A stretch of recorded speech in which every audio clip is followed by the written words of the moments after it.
Buenas noches, profesor. Buenas noches, compañeros. El día de hoy mi grupo va a exponer acerca de un filósofo muy conocido como es Jean-Paul Sartre.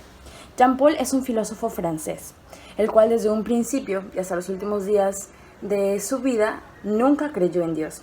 Sin embargo, a la vez pensaba, sentía y creía que no todo lo que el humano hacía se encontraba permitido. Su idea está basada en algo muy importante que es la libertad del hombre. Este tema lo vamos a hablar mucho el día de hoy en nuestra exposición, ya que Jean-Paul se centra mucho su idea en la libertad del hombre. El hombre a la vez piensa Jean-Paul que está condenado a ser libre, lo cual significa dos puntos muy importantes. Primero, el compromiso y segundo, la responsabilidad. Muy contrario a lo que decía la filosofía tradicional, considera que el ser puede tener dos facetas. Primero, el ser en sí. Y segundo, el ser para sí. El ser en sí es aquello que es inmutable, que no varía ni evoluciona. Es decir, hablamos acerca de lo material. Y el ser para sí es lo que somos nosotros, el ser humano, el cual contiene una parte del ser en sí, que es su pasado y el cual no lo puede cambiar. Para lograr la existencia necesita la libertad absoluta, la cual supone una angustia existencial que es eterna, y la otra causa de esta angustia vendría a ser la enorme responsabilidad del hombre frente a tanta libertad que hoy en día existe, y también el no poder saber qué camino poder elegir. Eso ha sido la introducción. Ahora mi compañera va a seguir la exposición. Jean-Paul Sartre fue un filósofo francés, el cual era considerado uno de los principales padres del existencialismo, la cual era una corriente filosófica basada en conceptos tales como la libertad individual, la realidad, el significado de la vida y la esencia del ser humano. También fue un gran exponente del marxismo humanístico. Él también era conocido por su activismo político, el cual mantenía una relación compleja con el comunismo. Fue pareja también de la filósofa Simone de Beauvoir. Él pensaba que el ser humano era un ser libre, por lo tanto él debía de hacerse cargo de sus hechos, de su destino. Él posteriormente fue nominado y ganador del Premio Nobel de la Literatura, pero él decidió declinar este galardón, alegando que si lo aceptaba, él perdía su esencia como filósofo. En 1943 publicó El ser y la nada, su obra filósofa más famosa, aunque aquella obra, a juicio de muchos, decían que solo era una versión del existencialismo ya planteado por Heidegger, el cual decía que el ser humano es una conciencia predeterminada, que posteriormente forma parte de una conciencia de sí misma. 2 años más tarde, él decide dejar la enseñanza y dedicarse plenamente a la escritura. Pero en 1975 la ceguera lo apartó deliberadamente de tanto la escritura como la lectura, después de terminar su obra titulada El idiota de la familia, finalmente muriendo así en Francia en 1980. La filosofía según Jean-Paul Sartre. Sartre procuraba completar el marxismo poniendo en su base la antropología y el psicoanálisis existencialistas. En general, la concepción de Sartre es ecléctica, es decir, que su manera de pensar o de actuar adopta una posición intermedia o indefinida. La principal categoría de la moral es la libertad, que aparece como esencia de la conducta humana, como fuente de la actividad y única posibilidad existencial del hombre. Sartre niega los principios y criterios objetivos de la moral y determinación objetiva del comportamiento del hombre. En su obra filosófica El ser y la nada, más conocida como la versión personal de la filosofía existencialista de Heidegger, su resumen es que el ser humano existe como cosa en sí, pero también como conciencia para sí, que sabe de la existencia de las cosas sin ser ella misma un en sí como esas cosas, sino su negación, la nada. A partir de su carácter ateo fundamenta su negación con respecto a criterios absolutos o axiomas universales. Si Dios no existe, por tanto no existe creador del hombre ni de la naturaleza. El hombre es quien se ha propuesto ser y la naturaleza lo que el ser humano ha podido o deseado hacer de ella. Por lo cual la existencia precede a la esencia es una idea fundamental para Sartre, haciendo énfasis en la finitud del sujeto y abogando porque éste reconociera que es parte de ella y que por tanto tiene que vivir acorde a los marcos en los que él como individuo cabe dentro de la misma. aborda disímiles problemas relacionados directamente con el lugar que ocupa el individuo dentro de la universalidad. Entre ellos se encuentra la temporalidad, la muerte, la culpa, la fragilidad de la existencia, la responsabilidad, el compromiso, la autenticidad, la subjetividad y la libertad. La libertad sartreana está considerada como el rasgo más típicamente humano.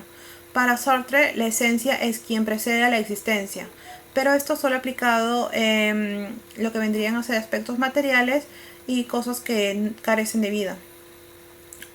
Ya que para que algo exista es porque a la hora de ser fabricado se ha pensado detenidamente en el conjunto de características que ha de tener para que pueda ser identificado y diferenciado del resto, es decir, para que posea una esencia.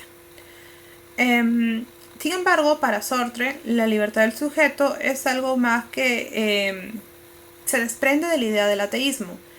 Por ello, según Sartre, si Dios no existe, tiene que existir algo que simplemente haya existido antes de ser determinado, lo cual vendría a ser el ser humano. Por ello, según la filosofía de Sartre, el hombre ha empezado por ser nada y luego en el transcurso de su vida, conforme ha ido creciendo y evolucionando, se ha ido formando de acuerdo a sus principios, valores y proyectos.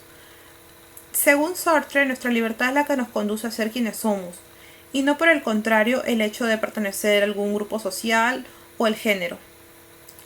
Según esta filosofía no podemos no ser libres, y ninguna otra disciplina nos puede restringir de nuestra libertad.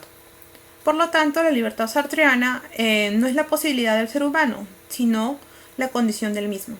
Por otra parte, al no haber sido creados por nadie, somos seres activos que todo el tiempo nos proponemos ser más de lo que somos, pudiendo tornarse esta idea contradictoria con respecto a su idea de lo absurdo de la vida, en la cual alude a la pasividad por parte del sujeto. En la base de esta libertad se encuentra la justificación de nuestras ansias de progreso, es decir, queremos y necesitamos sentirnos cada vez más libres. Con respecto al interior del sentimiento humano, existen elementos que la acompañan en su proceso de despliegue, tales como la desesperación, el desamparo y la angustia. La angustia aflora ante el reconocimiento de dicha libertad, es decir, somos responsables de cada una de nuestras decisiones. Asimismo, con la estructuración moral colectiva. Además, esta irá a todas partes con nosotros, más aún cuando queremos emprender en alguna acción de cualquier índole. La angustia siempre estará al querer tomar partido por algo. A su misma vez el desamparo, que es relacionado con la soledad. Solo elegimos, o sea, nadie nos dice qué hacer o no. Aun cuando decidimos no elegir, estamos haciendo un uso particular de elección. En todo caso, si Dios no existe, no existe tampoco un código de moral absoluta que nos oriente con respecto a lo que debamos hacer o no. En realidad es nuestro mismo ser, desde su yo, quien se ha impuesto valores. Por ende, al tomar sus propias decisiones, se encuentra solo. Finalmente, la desesperación tiene que ver mucho con el impacto de nuestras acciones o simplemente los códigos morales que hemos inventado. Con la mirada sartreana sentimos que nuestra libertad es sumamente lastimada, porque nosotros dejamos de ser sujetos para ser objetos. Es muy impresionante cómo Sartre puede hacer ver la filosofía de una forma pésima y optimista a la vez. ¿Por qué decimos que es pésima? Porque dice que el ser humano tiene control de su vida, y es así. Nosotros tenemos el control de nuestras vidas, con la cual nosotros podemos decidir qué acciones y qué cosas hacer, porque nadie nos puede obligar a muchas cosas. Nadie nos puede decir haz esto, si nosotros no queremos, si nosotros nos sentimos a gusto. Nosotros muchas veces tenemos miedo de tomar decisiones porque no sabemos cómo nos va a ir, o simplemente tienen miedo muchas veces al fracaso, y esto puede ser muchas veces beneficioso o malo cuando tomas o dejas, pero se siente una gran satisfacción cuando tú de haber tomado ese camino y haberlo hecho bien y hayas cumplido con la meta y